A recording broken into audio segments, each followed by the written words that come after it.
2025 champions ট্রফির জন্য budget অনুমোদন দিচ্ছে আইসিসি। পাকিস্তানের গণমাধ্যমের খবর, এই আসরের জন্য $7 কোটি অনুমোদন দেবে ক্রিকেটের সর্বোচ্চ নিয়ন্ত্রণ সংস্থাটি। শেষ পর্যন্ত ভারত যদি পাকিস্তান সফরে না যায় সেক্ষেত্রে বিকল্প ব্যবস্থা করতে হবে পিসিবিকে, তাই আলাদাভাবে রাখা হয়েছে $45 লাখ।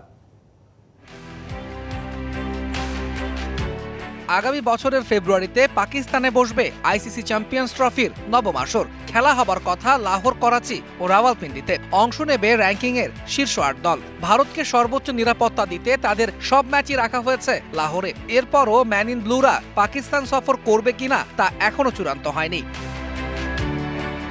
ঢালাইয়ে দৃঢ়তা, নির্মাণে নিশ্চয়তা। প্রিমিয়ার সিমেন্ট, ঢালাইয়ের রাজা। পাকিস্তানের গণমাধ্যমের খবর, এরই মধ্যে আইসিসি চ্যাম্পিয়ন্স ট্রফির জন্য বাজেট অনুমোদন দিচ্ছে আইসিসি।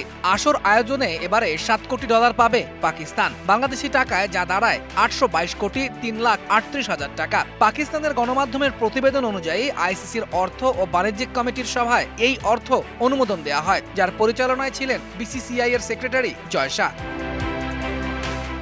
এই $7 কোটি বাইরে আলাদা করে আরো $45 লাখ বাজেট রাখা হয়েছে চ্যাম্পিয়ন্স ট্রফির জন্য। শেষ পর্যন্ত ভারত যদি পাকিস্তান সফরে না যায় তখন বিকল্প ব্যবস্থা অর্থাৎ হাইব্রিড মডেলে আয়োজন করা হবে ভারতের ম্যাচ, আর সেখানেই খরচ হবে এই বাড়তি অর্থ।